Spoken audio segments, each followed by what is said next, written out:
Start. नमस्कार। India today के इस खास मुलाकात के स्वागत है। आज हमारे साथ है सांसद बदरुद्दीन अजमल जी, जो एयूडीएफ के चीफ भी है। स्वागत है बदरुद्दीन जी। ये इलेक्शन असम में जो हो रहा है, ये एक तरफ से आपके नाम पे ही हो रहा है। आप एक सांसद हैं, आप इस इलेक्शन में भाग भी नहीं ले रहे एज ए कैंडिडेट, लेकिन जो पूरा नैरेटिव है आपके नाम पे ही है। बीजेपी ये कह रहे हैं कि आप असम के लिए बहुत बड़े खतरा हैं और वोट मांग रहे हैं आपके नाम पे। यहाँ तक कि हिमंत बिश्व शर्मा, बीजेपी के जो प्राइम स्ट्रेटेजिस्ट है, उन्होंने कहा है असम के लोगों को कि अजमल चाहिए या मोदी चाहिए। एक तरह से आपको प्राइम मिनिस्टर मोदी जी के साथ कंपेयर कर रहे हैं। आपको एक ऑल्टरनेटिव की तरह बोला जा रहा है कि आप मोदी जी के ऑल्टरनेटिव हो। आप कैसे देखते हैं इस पूरे नैरेटिव को?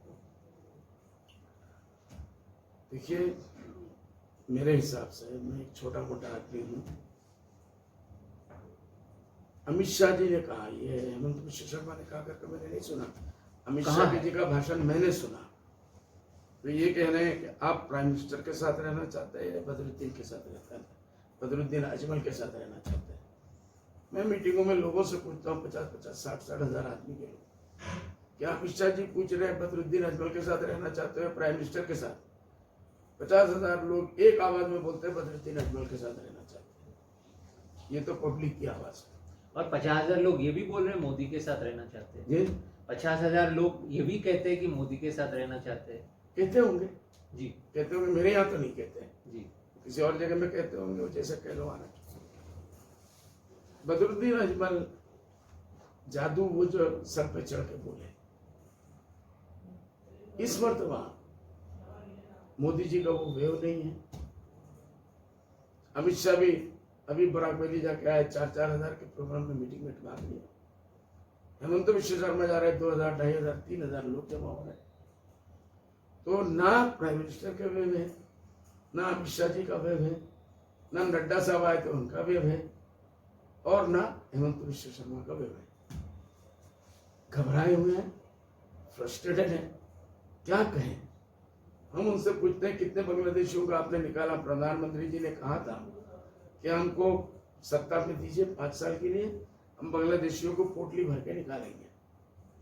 तो कितने लाख लोगों का आपने निकाला? तो जवाब उस तरफ से कुछ भी नहीं है, चुप है। जवाब ये है कि बदरुद्दीन अजमल।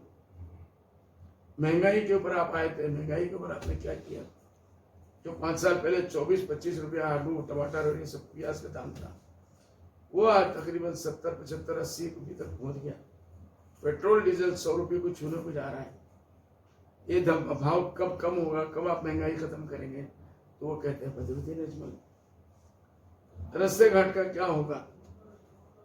आप लोग बनाने वाले थे, नदी का समस्या असम का सबसे बड़ा समस्या है, फ्लड एंड इरोशन, उसके लिए आप लोगों ने क्या किया?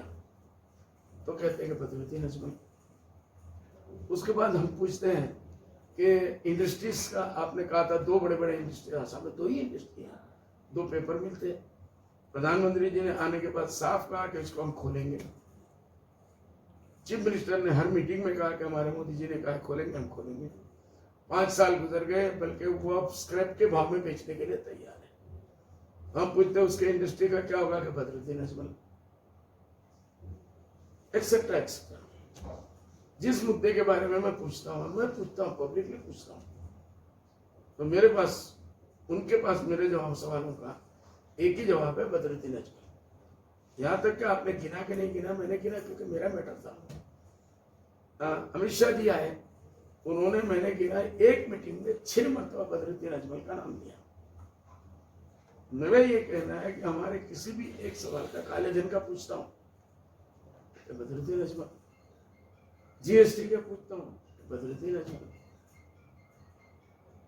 टी गार्डन के मजदूरों के बारे में पूछता हूँ बदरुद्दीन अजमल। तो मैंने ये समझा इससे कि ये साफ ये कह रहे हैं कि देखो, आसाम में हुकूमत चलाना हमारे बस की बात नहीं है, हम इसमें सरेंडर है, हम हार गए। आसाम में हम सरकार नहीं चला सकते। कि कौन चलाएगा? कि बदरुद्दीन अजमल और उसके महागठबंधन।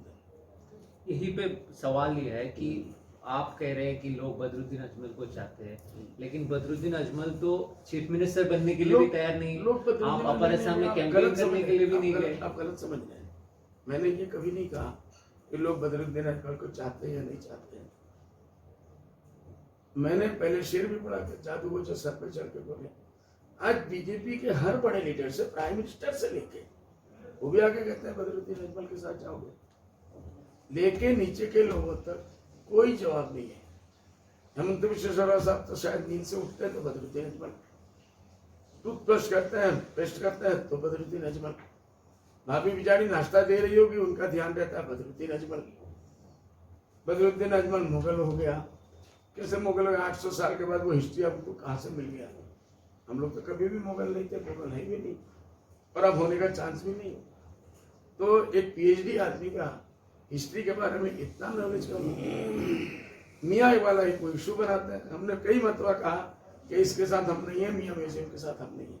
हम आएंगे हमारी पार्टी का नहीं, हमारी म्यूजियम के बारे में आएंगे, लेकिन मैं उससे आ रहा हूं। पहले भी एक गंभीर आरोप है जो मुख्यमंत्री ने लगाया आप पे कि आप भारत के दुश्मन हैं, एनिमी ऑफ द कंट्री कहा। देखिए, इस बात के ये ऊपर बहुत बड़ा गंभीर आरोप है। इस बात पे तो मैं ये कहूंगा कि मुख्यमंत्री जी को फौरन इस्तीफा दे देना चाहिए। वैसे भी अभी 7-8 दिन की बाकी रह गए उनकी मुद्दत के, उसके बाद तो खुद ही खत्म हो जाएगा। एक ऐसा मुख्यमंत्री जिसके राज में मैं यहाँ असम में बैठा हूँ, पार्लियामेंट में मैं जा रहा हूँ, मैं देश का दुश्मन हूँ, तो होम मिनिस्ट्री मुझे क्यों नहीं अरेस्ट करती? क्या मेरे खिलाफ फाइल खोला गया? क्या मेरे साथ क्या इंक्वायरी किया है? क्यों नहीं कराते? बगैर कराए इस तरीके से एक गैर जिम्मेदाराना बयान देना। मैं तो इलेक्शन का टाइम में उलझना नहीं चाहता था, नहीं तो उनको मैं सुप्रीम कोर्ट पे घसीट लेता इस बात के ऊपर। बहुत बड़ा आरोप है मेरे ऊपर। इलेक्शन के बाद हम छोड़ेंगे भी नहीं उनको, क्योंकि उस वक्त उनका पावर भी नहीं रहेगा तो खेलने में मजा आएगा, है ना? तो इसलिए उनका ये मैं डिनाई करता हूँ। और दुख की बात है कि उनके जैसा पढ़ा लिखा आदमी इस किस्म की बातें कर रहा है, और ये भी फ्रस्ट्रेशन में और घबराहट में। तो हर तरफ मायूसी मायूसी है। उम्मीद की कोई किरण बीजेपी के कैंप में प्राइम मिनिस्टर से लेके और असम के चीफ मिनिस्टर तक और हेमंत बिश्व शर्मा तक कोई वो नहीं है। हेमंत बिश्व शर्मा की बात मैं करूँ, आप तेरे सवाल में होगा कि इस मरतबा हेमंत बिश्व शर्मा ने ऐसे कौन से मुद्दे बयान किए जिसके ऊपर वो इलेक्शन लड़ सकते हैं? अजीज खान पाकिस्तान नहीं, आपने नाम लिया हेमंत बिश्व शर्मा का, तो एक आरोप मैं बताता हूँ। ये आज भी बोल रहे थे, मैं सुन रहा था कि आप बोल रहे हैं कि हर महिला को 10 बच्चे जन्म देना चाहिए। मैंने तो नहीं बोला, ये कह रहे हैं, वही बोल रहे हैं। आप ये कहते वो ये हैं बोल रहे हैं कि मुसलमान औरतें बच्चे पैदा करने की मशीन है। ये दुख की बात है। मुझे नहीं मालूम उनके फैमिली में। ये कहा कि आप नहीं, आप बोलते हो। नहीं, बिल्कुल नहीं। मेरा एक बयान भी वो नहीं दिखा सकते। एक बयान गुज़िश्ता 15 साल में अगर ये दिखा दे तो मैं उनको चैलेंज करता हूँ। मेरा बयान। वो कहते हैं कि वो मॉडर्न एजुकेशन को सपोर्ट करते हैं और आप हम मदरसा मॉडर्न एजुकेशन को मदरसा खोलना बिल्कुल नहीं करते हैं। हमारा अजमल फाउंडेशन मॉडर्न एजुकेशन को सपोर्ट करता है। हमारा अजमल फाउंडेशन हॉस्पिटल बनाता है। हमारा अजमल फाउंडेशन डॉक्टर बनाता है। हमारा अजमल फाउंडेशन साइंटिस्ट बनाता है। हमारा अजमल फाउंडेशन IAS IPS बनाता है। हमारा अजमल फाउंडेशन जो है इंजीनियर बनाता है। तो ये आप मदरसा क्यों खोलना चाहते हैं? कौन सा? आप कह रहे हैं कि आप मदरसा वो जबरदस्ती बंद करना चाहते हैं। हमने आज तक एक भी मदरसा नहीं खोला। किसी मदरसे के गवर्निंग बॉडी में मेरा नाम नहीं दिखा सकते, किसी के प्रेसिडेंट होने में या फाउंडर मेंबर में मेरा नाम नहीं दिखा सकते। अजमल फाउंडेशन के हर चीज में मैं हूँ। वो मदरसा नहीं है। जो मदरसे आज संविधान भी क्या कहता है, वो संविधान भी पढ़े हुए नहीं है। उनको संविधान क्योंकि दादागिरी करना है, जबरदस्ती उनको मनवाना है किसी चीज को।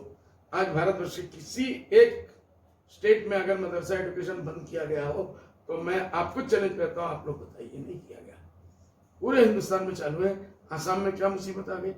सिर्फ इसलिए कि बदरुद्दीन रिएक्ट करेगा या मुसलमान रिएक्ट करेंगे तो उनका वोट पोलराइज होगा आसामी इलाके में जाके। एक अच्छा खासा पढ़ा एजुकेशन आप करना चाहते हैं कि नहीं करना चाहते हैं? और धर्म के एजुकेशन को, हर मजहब के एजुकेशन को हमारा संविधान इजाजत देता है। कॉन्स्टिट्यूशन में ये नहीं है हर मजहब की आजादी होगी, तो उसको आप बंद करने वाले कहाँ से होते हैं? तो जो बंद करने वाला है उल्टा चोर कोतवाल को डांटे। वो खुद हमारे ऊपर इल्जाम लगाते हैं।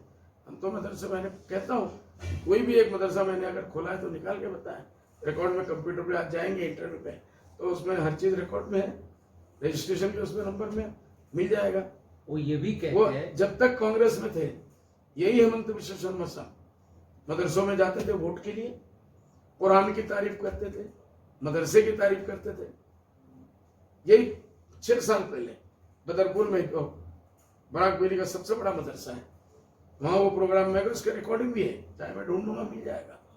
वहां जाकर उन्होंने 2 घंटे तक मदरसे की अच्छाई के ऊपर तकरीर की, कुरान की अच्छाई के ऊपर तकरीर की और उसके ऊपर मदद भी किया, उनको पैसे भी दिया। यहाँ गुवाहाटी में उन्होंने एक जमीन का प्लॉट भी दिया। तो मदरसा इतना ही बुरा है तो आपने ये सब काम क्यों किया?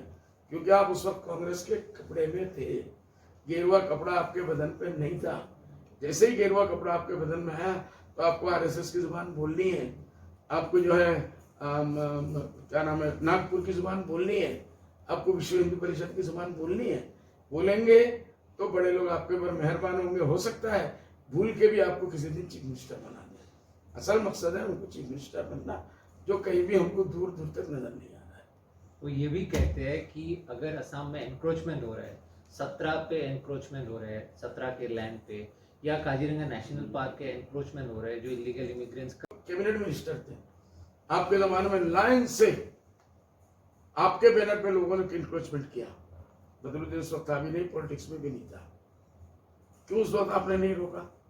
बात फिर वही आएगी क्या बीजेपी के चूंकि आप वो हो गए हैं तो इंक्रोचमेंट आपको नजर आ रहा है। उस वक्त वो बख्शिश थी, फॉरेस्ट में लोगों को आपने बिठाया, लोगों को जो है जबरदस्ती जंगलों में जो नदी भांगा, नदी के टूटे हुए जो फ्लड इफेक्टेड एरिया के लोग, उनके लिए आपने कोई और काम नहीं किया, बस इतना किया जहाँ जमीन मिल जाए बैठ जाओ।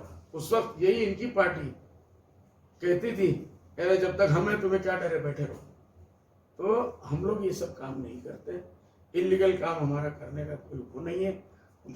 चूंकि आज उनको कुछ ना कुछ बदरुद्दीन अकबर के ऊपर कुछ कहना है, तो आज बदरुद्दीन जो 50 साल पहले भी वो भी बदरुद्दीन के नाम पे, 40 साल पहले वो भी बदरुद्दीन के नाम पे। अरे कुछ डेट वेट का डॉक्टर साहब ख्याल करो, बोलते हुए थोड़ा तो लज्जा करो कम से कम। लोग आसाम में इतने बेवकूफ नहीं है, लोग आपके बयानों को देखते हैं और देखने के बाद उसको हिस्ट्री से ले जाके जब मिलाते हैं तो उसका आगे पैर हाथ पैर कहीं मिलता नहीं है। इसलिए अब आपके पास मैं देख रहा हूँ कि आपके पास एक भी इश्यू के ऊपर सब्जेक्ट के हिसाब से कहने को कुछ नहीं है। आप घर से टाइम इतना देते हैं, रात 2-2 बजे तक जागते हैं, फिर 9-10 बजे से आप हेलीकॉप्टर लेके निकल पड़ते हैं। तो आपके घर में जिम विम आपने टीवी में कई मरतबा दिखाया, सब तैयार है, लेकिन इलेक्शन के टाइम पे आप इतने बिजी होते हैं टाइम नहीं मिलता। आप क्या करते हैं, स्टेज के ऊपर जाकर आप डांस करते हैं। डांस करने के लिए जो बॉडी चाहिए वो तो बना लो डॉक्टर साहब, आजू बाजू में जो गोश आपके इतने बड़े हुए वो तो बना लो कम से कम, उसके बाद डांस करो। किसी दिन ये कि आज शौक हो गया, बड़े आदमी है, लोगों को ऑर्डर दे दिया मैं आज साइकिल पे जाऊंगा, तो वो भी एक्सरसाइज का एक तरीका है, साइकिलिंग करना, बॉडी कम होगा। तो क्यों? इसलिए कि उनको कहने के लिए कुछ नहीं है। सबसे बड़ी बात यही है, अफसोस की बात है कि इतने बड़े मंत्री, 3-3, 4-4 विभाग के मंत्री, वो अपने खाली मंत्री के जो रिस्पॉन्सिबिलिटीज है उसको ही अगर गिना देते हैं और उसके ऊपर उन्होंने काम किया वही गिना देते हैं तो हम लोग सेटिस्फाइड हो जाते हैं, हाँ भाई एक आदमी ने काम किया। लेकिन चूंकि किया ही नहीं, चूंकि मोदी जी से लेके चीफ मिनिस्टर से लेके होम मिनिस्टर से लेके आसाम के लिए कुछ किया ही नहीं, और खास करके हेमंत विश्व शर्मा ने, तो अब कहने के लिए क्या है कि बदरुद्दीन की जितनी गालियां देंगे उधर वोट इतना पोलराइज होगा। बदरुद्दीन के चीफ मिनिस्टर, बदरुद्दीन 100 मरतबा मना कर चुका है कि चीफ मिनिस्टर नहीं बनना है, लेकिन आप जबरदस्ती उनको बनाना चाहते हैं। क्यों नहीं बनना चाहते आप चीफ मिनिस्टर? क्यों नहीं बनना चाहते आप चीफ? मैं अपने आप को चीफ मिनिस्टर बनने के लायक नहीं पाता। आसाम के चीफ मिनिस्टरशिप एक जिम्मेदारी है। आज ऐसे ही लोगों की वजह से असम तबाह बर्बाद हुआ है। जो आसाम के चीफ मिनिस्टर बनने के लायक नहीं है वो गद्दी पर बैठते हैं, किसी तरीके से 5 साल गुजार के, और उसके बाद इलेक्शन आया तो वोट की मशीनें, आज जैसे क्या नाम है उसका, मशीनें जो निकली, हाँ झालुकबाड़ी की मशीनें, वो जाके माजुली में मिला, लखीमपुर में मिला। इसका मतलब डब्बे वहां से भर के आएंगे और इसी तरीके से डॉक्टर साहब फिर जीत जाएंगे। तो यही अगर तरीका है तो गणतंत्र का तो हो गया, जनाजा निकल गया। ये नहीं होना चाहिए, अफसोस की बात है। आज भी मैं कहूंगा उनके पास कई 3-4 दिन बाकी है, कुछ तो इशू पे बात करो, कुछ तो डेवलपमेंट की बात करो। कुछ फ्यूचर में आप क्या करना चाहते हो आसाम के लिए, वो तो लोगों को बताओ। सिवाय बदरुद्दीन के आपके पास कोई मसला ही नहीं है। तो इसलिए आप लोग सारे के सारे फ्रस्ट्रेशन में आप घबराए हुए हैं कि इस मर्तबा सरकार जो है वो बदरुद्दीन और उसके साथी ले जाएंगे। इसलिए उस घबराहट में नाव को कुछ तो बचाने की कोशिश। आप लोगों के पास जो मसला है, वो सबसे बड़ा जो गठबंधन ने मसला निकाला है वो है सिटीजनशिप अमेंडमेंट एक्ट, जो यहाँ पे का नाम के पॉपुलर है। तो क्या प्रॉब्लम है आपको सिटीजनशिप अमेंडमेंट एक्ट से, या अगर मुस्लिम्स इंक्लूड कर दिया जाए इसमें, आप सपोर्ट करेंगे इसको? मुस्लिम्स को इन्वाइट करने की बात नहीं है। साफ कह चुके हैं अमित शाह जी, फ्लोर पे मैं था, कि 4-5 धर्मों की बात की, पारसी और दूसरे हिंदू तो पहले एक नंबर है। मुसलमान के बारे में पूछा गया तो साफ मना कर दिया उन्होंने कि मुसलमान इसके अंदर इंक्लूड नहीं होंगे। सेम उसी जबान में हेमंत विश्व शर्मा साहब ने कई मरतबा मना कर चुके हैं कि मुस्लिम उसके अंदर इंक्लूड नहीं है। तो हमारा यह कहना है कि इंडिया का कॉन्स्टिट्यूशन जो है इसकी इजाजत नहीं देता, कॉन्स्टिट्यूशन विरोधी है, इसलिए इस एक्ट को हम नहीं मानते। अगर आपको कुछ करना है तो सारे धर्म के लोगों को लाइए, एक धर्म के लोगों को ले आएंगे तो हम मान लेंगे, ऐसा नहीं है। दूसरे ये है, आसाम में स्पेशली डेमोग्राफिक चेंजेस का खतरा है, कल्चर का खतरा है, और सबसे बड़ी बात है हम आसामी लोग कुछ करें ना करें, भीख मांग के खाए, रास्ते में हम रहें, लेकिन अपने जुबान के मामले में हम लोग बहुत ही, क्या बोलते हैं उसको, चिंतित है, बहुत ही चिंतित ही नहीं, और बल्कि उससे इमोशनल है। जुबान की कुर्बानी हम नहीं दे सकते। आसामी है। ये बीजेपी सरकार अगरतला में सरकार बना के, गवर्नमेंट बना के खुश हो गए कि सरकार वहां बंगाली भाइयों को लेकर उन्होंने बना लिया। तो ये हुआ आसाम में। जब तक ये आसामी लोगों की जुबान रहेगी और कल्चर रहेगा, आसामी लोगों को हम बेवकूफ नहीं बना सकते। आसामी लोगों में बड़े पढ़े लिखे लोग हैं, एक से एक इंटेलेक्चुअल लोग बैठे हुए हैं, इसलिए इनको बेवकूफ बनाना। तो इसलिए एक काम करो कि आसामीज को माइनॉरिटी बना दो, और लैंग्वेज के हिसाब से बंगाली भाइयों को लाकर आप प्रोपोर्शन के हिसाब से, जो इस मरतबा नहीं कर पाए, वो चाहते हैं एक ना एक दिन बंगाली मेजोरिटी में आ जाए भाई लोग, जुबान कल्चर उनका बदल जाए, आसामी कल्चर जो है उसका लैंग्वेज सब माइनॉरिटी के अंदर आ जाए, जिसके लिए हम लोग हर आदमी जान देने के लिए तैयार है कि नहीं, हम अपनी जुबान और कल्चर के साथ किसी तरीके से कोई कंप्रोमाइज नहीं करेंगे। इसलिए हम लोग इस का को किसी तरीके से बर्दाश्त नहीं कर सकते। तो आप तभी बर्दाश्त कर सकते हैं अगर इसमें सारे धर्म इंक्लूड हो, सिर्फ मुसलमान ही नहीं, बाकी जितने भी रह गए धर्म ऐसे इंक्लूड हो जाए, तो आपको कोई आपत्ति नहीं है सिटीजनशिप अमेंडमेंट एक्ट से? मेरे ख्याल से उनको भी झगड़ा नहीं रहेगा अगर सारे धर्म को कर लिया। वो तो इशू बनाना ही चाहते हैं एक धर्म को ना लेके। जी, आपके हमारा कॉन्स्टिट्यूशन, आपके बातों से एक सवाल पूछने के लिए मेरे मन में आया कि आपने बार बार असमी आइडेंटिटी पे जोर दिया, तो मैं ये जानना चाहता हूँ, शायद असम के बहुत सारे लोग ये जानना चाहेंगे, क्योंकि आपके आइडेंटिटी को लेके ही एक तरह से पॉलिटिक्स किया जा रहा है, कि आप अपने आप को सबसे पहले क्या मानते हैं? एक असमिया मानते हैं, एक मुसलमान मानते हैं?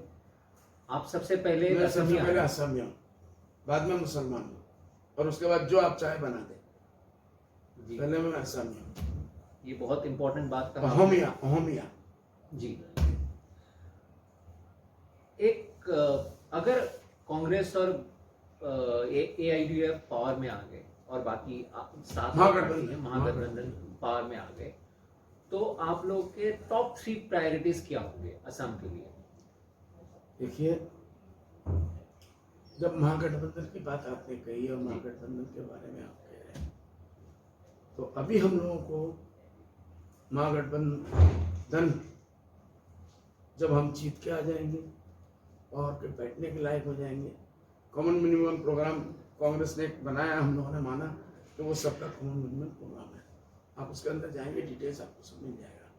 लेकिन उस वक्त टॉप प्रायोरिटी में कौन कौन सी 3 चीज़ें लेंगे, ये जो है उस वक्त बैठ के फैसला किया जाएगा कि अब 1 नंबर 2 नंबर 3 नंबर प्रायोरिटी के हिसाब से किस किस काम को पहले लेना है।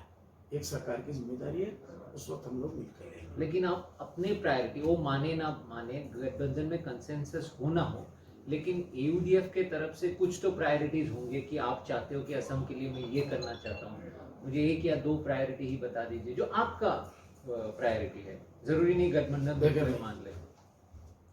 आसाम में बहुत बड़ा इश्यू है, बहुत बड़ा प्रॉब्लम है, पार्लियामेंट में बार बार उठा चुका हूँ।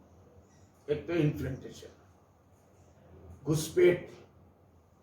पार्लियामेंट में हमारी party was the single party जो इससे पहले आंसू ने और सारे लोगों ने, एजीपी ने आंदोलन किया, सैकड़ों लोग मरे, 850 लोग शहीद हुए। तो एक ही था कि घुसपैठ को बंद करना है। घुसपैठ को बंद करने के लिए अब तक जो फॉर्मूला आंसू ने लिया, एजीपी ने लिया, सबने लिया, मेरे हिसाब से नहीं, हमारी पार्टी का मानना है कि वो अधूरा है, बल्कि लूट मार करके पैसे खाने वाला फॉर्मूला है। किसी तरीके से फेंसिंग करना। फेंसिंग का क्या है? 4 ताकतवर आदमी मिलकर सब पकड़ के उठा दो और जो चाहे उधर भेज दो, जो चाहे इधर भेज दो, इधर का माल उधर लो, उधर का माल इधर लो।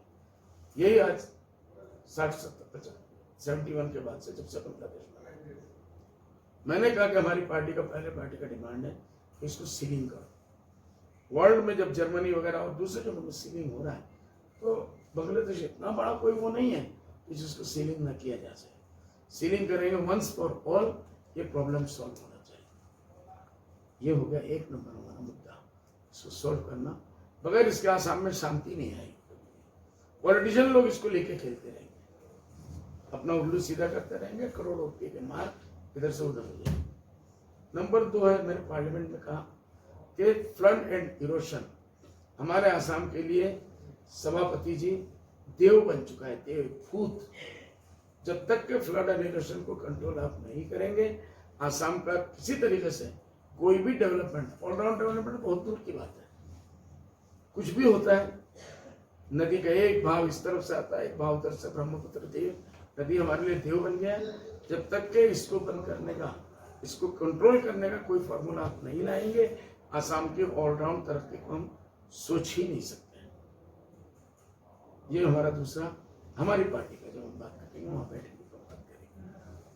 तीसरा, हमारे आसाम के जो नौजवान हैं, उनकी बेरोजगारी के बारे में अगर हम नहीं सोचेंगे, टॉप प्रायोरिटी में, 3 प्रायोरिटी में एक प्रायोरिटी होगा कि इनको नौकरियां देना है। नौकरी देने के लिए इंडस्ट्री लाना पड़ेगा। मैंने पार्लियामेंट में कहा, पूरे हिंदुस्तान में एक साथ में मुल्क आजाद हुआ, इंडस्ट्रियल डेवलपमेंट में आसमान पे लोग पहुंच गए, छोटे छोटे स्टेट पहुंच गए। वहां के जाके देखो तो आंखें चम जाती है। और नौकरियों का और उनका जो रिश्वत देखिए। आसाम में मैंने कहा, पार्लियामेंट में कहा कि हर रोज हमारे यहाँ एक नई इंडस्ट्री बंद होती है, नहीं खुलती नहीं है, बंद होती है। हमारे 2 इंडस्ट्री देव की तरह खड़े हैं। इतना बड़ा 2 इंडस्ट्री आज पेपर मिल है, कचार पेपर मिल और जागरूक पेपर मिल, दोनों को प्रधानमंत्री के वादे के बाद भी नहीं शुरू किया गया, और अब तो स्क्रैप बेचने की बात हो रही है। तो इसलिए जब तक के बेरोजगारी दूर नहीं करेंगे, उसके लिए जरूरी है आप ज्यादा से ज्यादा इंडस्ट्रीज को यहाँ लाएं, लोगों को सेफ्टी सिक्योरिटी दें। मुझे याद है एक बार, एक चीफ मिनिस्टर साहब, मैं नाम नहीं लूंगा, बॉम्बे में गए थे, और वहां अंबानी साहब वगैरह उस जमाने में रिलायंस को सब थे, मैं भी था। ओबरॉय में प्रोग्राम बना होटल में, तो चीफ मिनिस्टर साहब ने जाके अपना बयान रखा। उस वक्त अल्फा का जमाना बहुत जोर था, तो सारे लोगों ने एक कहा कि आप अल्फा को कंट्रोल कीजिए, हम इंडस्ट्री खोलेंगे। अगर अल्फा वाले हमको डायरेक्ट सिक्योरिटी दे देते हैं, हम इंडस्ट्री खोलेंगे, सरकार के कहने पे हम नहीं खोलेंगे। हमारे किसी भी जो ऑफिसर लोग रहेंगे वहाँ, टेक्निकल लोग रहेंगे, किसी की भी जान को खतरे में डालकर हम इंडस्ट्री नहीं खोल सकते, और कोई आसाम जाने के लिए तैयार नहीं है। ये तो हकीकत थी। आज वो हालात नहीं है, लेकिन कहीं ना कहीं अभी थोड़े दिन पहले ऑयल इंडिया का मामला क्या हुआ, कहीं ना कहीं तो वो चीज आज भी जारी है। ये मैसेज हम लोग आसाम के आने वाले हैं।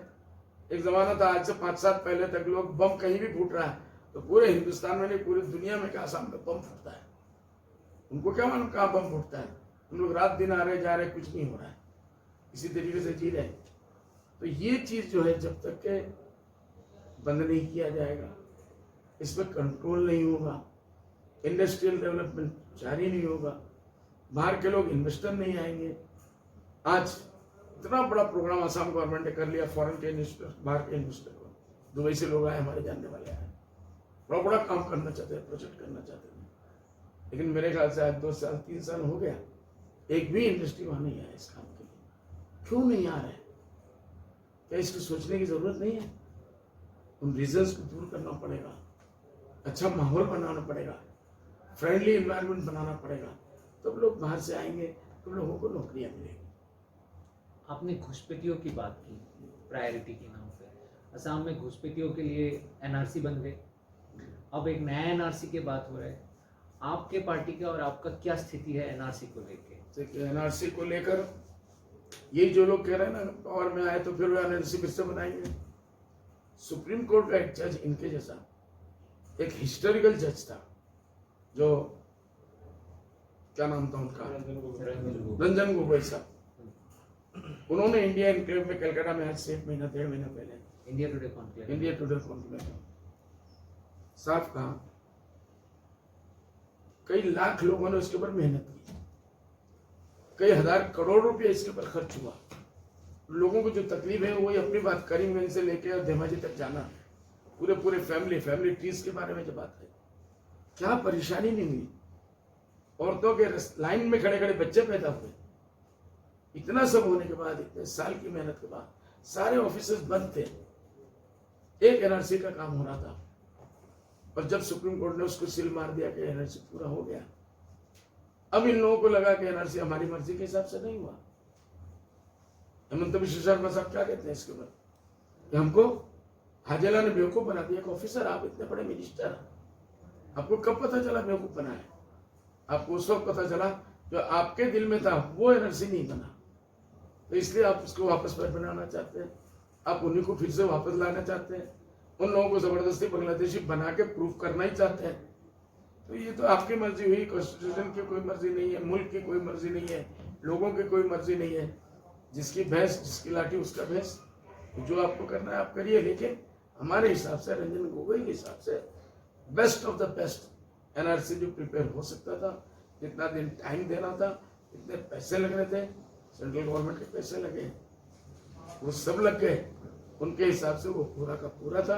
मेरे ख्याल से इसी को लोग मानते हैं और वही काट मार देते हैं, तो कम से कम आगे की दूसरी अच्छी बातें होंगी, कहीं ना कहीं इस मसले को ले आकर खत्म करना।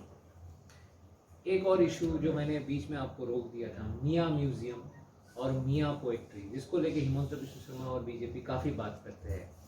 ये एक डिमांड आया था कि मियाँ कम्युनिटी के लिए एक म्यूजियम हो, और कुछ नए जो पीढ़ी के राइटर वो मियाँ भाषा में पोएट्री लिखते हैं। ये जो एसर्शन है मियाँ आइडेंटिटी को लेके, आपका पोजीशन क्या है इसको लेके? कुछ नहीं कहना है, हमने पहले ही दिन से कहा कि इस मामले में हमारा कोई इंटरफेरेंस नहीं है, ना हमारा कोई दावा है।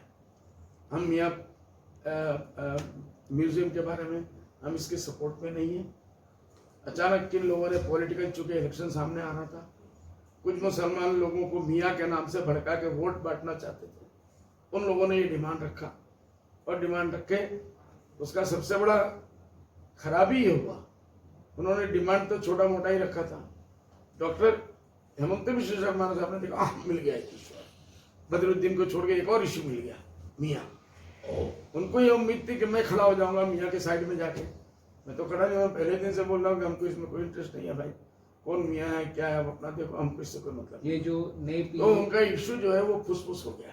नहीं, ये जो नई पीढ़ी असमीज लैंग्वेज को छोड़ के मियाँ भाषा में पोएट्री लिख के अपने एक अलग आइडेंटिटी असर्ट करने, ये सही है या दो आप चार सोचते आदमी हैं ने ये दो चार, division? देखिए वो जो कर रहा है वो उनका मामला है, मुझे उसमें हाँ भी नहीं कहना, बुरा भी नहीं कहना है, मुझे मना भी नहीं करना है। आज सारी दुनिया की लैंग्वेज है, लोग अपना अपना काम कर रहे हैं, उसके ऊपर लिटरेचर आ रहे हैं, किताबें आ रहे हैं, एक लाइन से अगर पढ़े लिखे लोग कुछ कर रहे हैं तो मुझे उसमें कुछ कहना नहीं, मुझे नहीं। लेकिन इसको एक मजहबी इशू बना देना, रिलीजियस रंग दे देना, ये सिर्फ डॉक्टर हेमंत बिश्व शर्मा का कमाल है, उनका आर्ट है कि वो इसको भी मजहबी रंग दे के और एक इशू बना दिया, और हिंदू मुस्लिम जो उनके दिल में है वो रंग उन्होंने पूरा का पूरा दे दिया।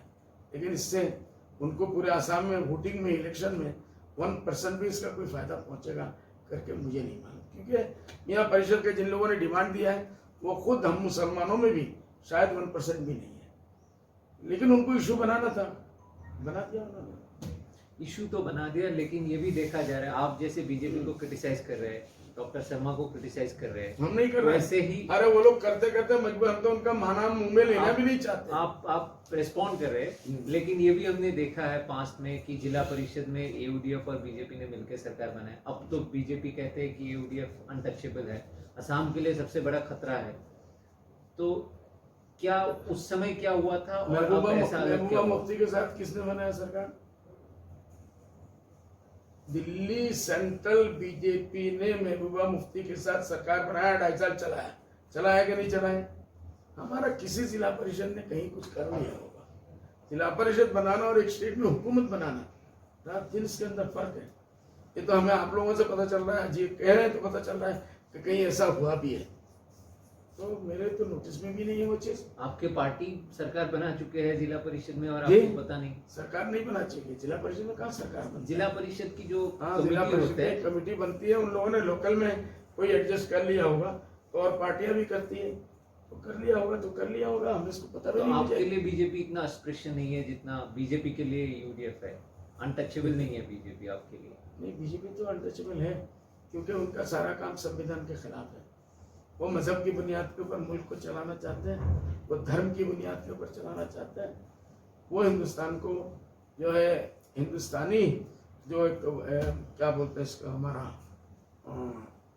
कल्चर है या भारतीय संस्कृति संस्कृति है भारतीय, वो हिंदू राष्ट्र बनाना चाहते हैं, वो हिंदू धर्म की हर चीज को लागू करना चाहते हैं। यहाँ क्रिश्चियन भी नहीं, कोई भी नहीं, पारसी नहीं, कुछ भी नहीं।